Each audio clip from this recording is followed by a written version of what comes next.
बैतरणी पुराणों में वर्णित नरकलोक की नदी है।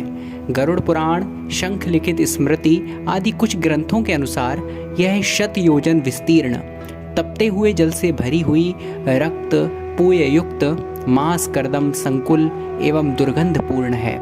इस नदी में पापी प्राणी मरने के बाद प्रेत शरीर धारण कर रोते हुए गिरते हैं और भयंकर जीव जंतुओं द्वारा दंशी एवं त्रासित होकर रोते रहते हैं। पापियों के लिए इसके पार जाना अत्यंत कठिन माना गया है। यमलोक में स्थित इस नदी को पार करने के लिए धर्मशास्त्र में कुछ उपाय भी कहे गए हैं। नमस्कार दोस्तों, YouTube चैनल जीवन मंथन में आपका स्वागत है। आज हम बात करने वाले हैं नरकलोक की नदी के बारे में। नरकलोक में एक अत्यंत भीषण नदी बहती है जिसका नाम है वैतरणी।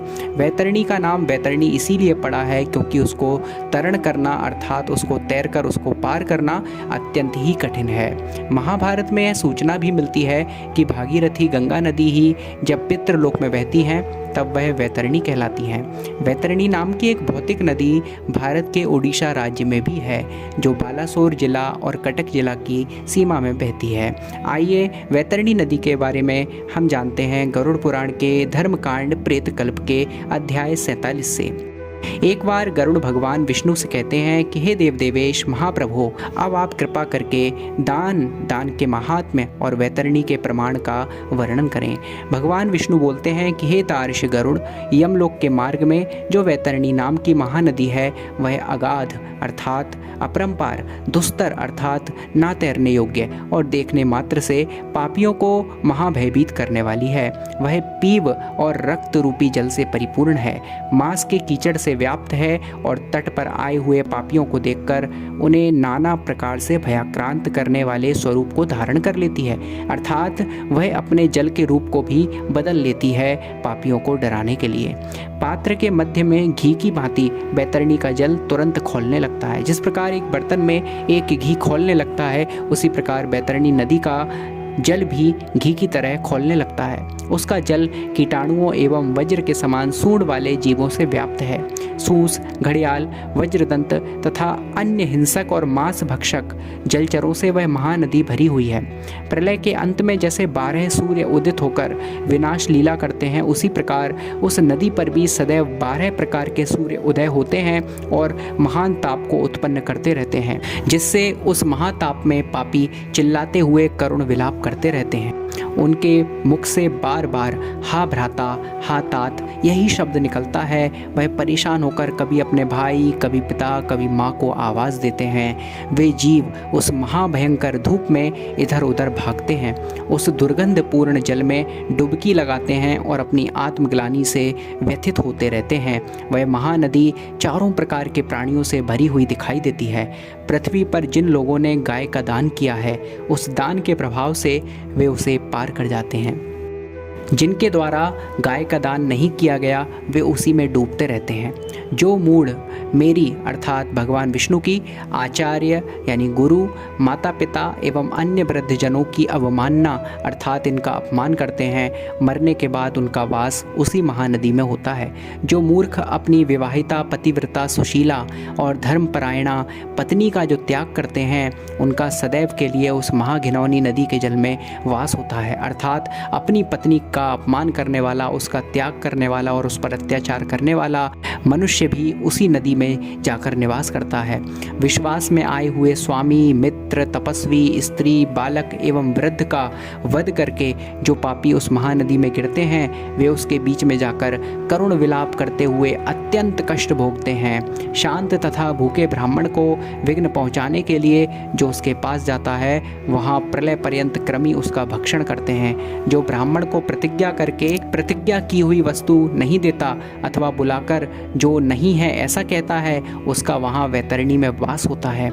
आग लगाने वाला, विष देने वाला, झूठी गवाही देने वाला, मदिरा का पान करने वाला, यज्ञों का विध्वंस करने वाला, राजा की पत्नी के साथ गमन करने वाला, चुगलखोरी करने वाला, भगवान की कथा में विघ्न करने वाला, स्वयं दी हुई वस्तु का अपहरण करने वाला, खेत, मेड़ और सेतु यानी कि पुल को तोड़ने वाला, दूसरे की पत्नी को प्रदर्शित करने वाला अर्थात उसको आकर्षित करने वाला, दूसरे की पत्नी के साथ रमण करने वाला, प्यासी गायों की बावली को तोड़ने वाला, कन्या के साथ व्यभिचार करने वाला, दान देकर पश्चाताप करने वाला तथा मांस भोजी ब्राह्मण ये निरंतर उस वैतरणी नदी में वास करते हैं। कंजूस, नास्तिक और क्षुद्र प्राणी उसमें निवास करते हैं। निरंतर असहनशील तथा क्रोध करने वाला, अपनी बात को ही प्रमाण मानने वाला, दूसरे की बातों को खंडित करने वाला नित्य वैतरणी में निवास करते हैं। अहंकारी, पापी तथा अपनी झूठी प्रशंसा करने वाला, कृतघ्न, गर्भपात कराने वाला वैतरणी में निवास करते हैं। कदाचित भाग्य योग से यदि उस नदी को पार करने की इच्छा उत्पन्न हो जाए तो उसे तरने का उपाय सुनिए। मकर और कर्क की संक्रांति का पुण्यकाल, व्यतिपात योग, दिनोदय, सूर्य, चंद्र ग्रहण, संक्रांति, अमावस्या अथवा अन्य पुण्यकाल के आने पर श्रेष्ठतम दान दिया जाता है। मन में दान देने की श्रद्धा जब कभी उत्पन्न हो जाए वही दान का काल है, क्योंकि संपत्ति अस्थिर है, अर्थात हमेशा स्थिर नहीं रहने वाली। शरीर अनित्य है और धन भी सदा रहने वाला नहीं है। मृत्यु सदा समीप है, इसलिए धर्म संग्रह करना चाहिए। अनित्यानि शरीराणि विभवो नैव शाश्वतः, नित्यं सन्निहितो मृत्युः कर्तव्यो धर्म संग्रह। काली अथवा लाल रंग की शुभ लक्षणों वाली वैतरणी गाय को सोने की सींग, चांदी के खुर, कांस्य पात्र की दोहनी से युक्त 2 काले रंग के वस्त्रों से ढककर सप्त धान्य समन्वित करके ब्राह्मण को दान दे। कपास से बने हुए द्रोणाचल के शिखर पर ताम्र पात्र में लौह दंड लेकर बैठी हुई सोने की बनी हुई यमराज की प्रतिमा स्थापित करे। सुदृढ़ बंधनों से बांधकर इक्षु दंडों अर्थात गन्ने के दंडों के द्वारा एक नौका तैयार करे। उसी से सूर्य से उत्पन्न गाय को बांध दे। इसके बाद छत्र यानी छाता, पादुका यानी चप्पल, अंगूठी और वस्त्र आदि से पूज्य श्रेष्ठ ब्राह्मण को संतुष्ट करके जल तथा कुश के सहित इस मंत्र का उच्चारण करते हुए वह वैतरणी गाय उसे दान में समर्पित कर दे। मंत्र इस प्रकार है। यमद्वारे महाघोरे श्रुत्वा वैतरणीं नदीं तर्तुकामो ददाम्येनाम तुभ्यं वैतरणीं नमः। गावों में अग्रता सन्तु, गावों में सन्तु पार्श्वतः, गावों में हृदये सन्तु, गवां मध्ये वसाम्यहम्। विष्णु रूप द्विजश्रेष्ठ मामुद्धर महीसुर, सदक्षिणा मया दत्ता तुभ्यं वैतरणी नमः। आपकी जानकारी के लिए इस मंत्र का हिंदी अर्थ भी बता देते हैं कि हे द्विजश्रेष्ठ, महाभयंकर वैतरणी नदी को सुनकर मैं उसको पार करने की अभिलाषा से आपको यह वैतरणी गाय दान दे रहा हूँ। हे ब्राह्मण देव, गायें मेरे आगे रहें, गायें मेरे बगल में रहें, गायें मेरे हृदय में रहें और मैं उन गायों के बीच में रहूं। हे विष्णु रूप, हे द्विजवरेण्य, हे भूदेव, मेरा उद्धार करो। मैं दक्षिणा सहित यह वैतरणी गाय आपको दे रहा हूँ, आप मेरा प्रणाम स्वीकार करें। इसके बाद सबके स्वामी धर्मराज की प्रतिमा अर्थात यमदेव की प्रतिमा और वैतरणी नाम वाली उस गाय की प्रदक्षिणा अर्थात परिक्रमा करके ब्राह्मण को दान दे दे। उस समय वह ब्राह्मण को आगे कर उस वैतरणी गाय की पूंछ में हाथ लगा करके यह कहे, धेनुके त्वं प्रतीक्षस्व यमद्वारे महाभये, उत्तारणाय देवेशी वैतरण्यै नमोस्तुते। अर्थात हे गौ माता, उस महानदी से मुझे पार उतारने के लिए आप महाभयकारी यमराज के द्वारा मेरी प्रतीक्षा करें। हे वैतरणी, हे देवेश्वरी, आपको मेरा नमस्कार है। ऐसा कहकर उस गाय को ब्राह्मण के हाथ में देकर उनके पीछे पीछे उसके घर तक पहुंचाने जाए। हे वैनतेय गरुड़देव, ऐसा करने पर वह नदी दाता के लिए सरलता से पार करने योग्य बन जाती है। जो व्यक्ति इस पृथ्वी पर गाय का दान देता है वह अपने समस्त अभीष्ट को प्राप्त कर लेता है।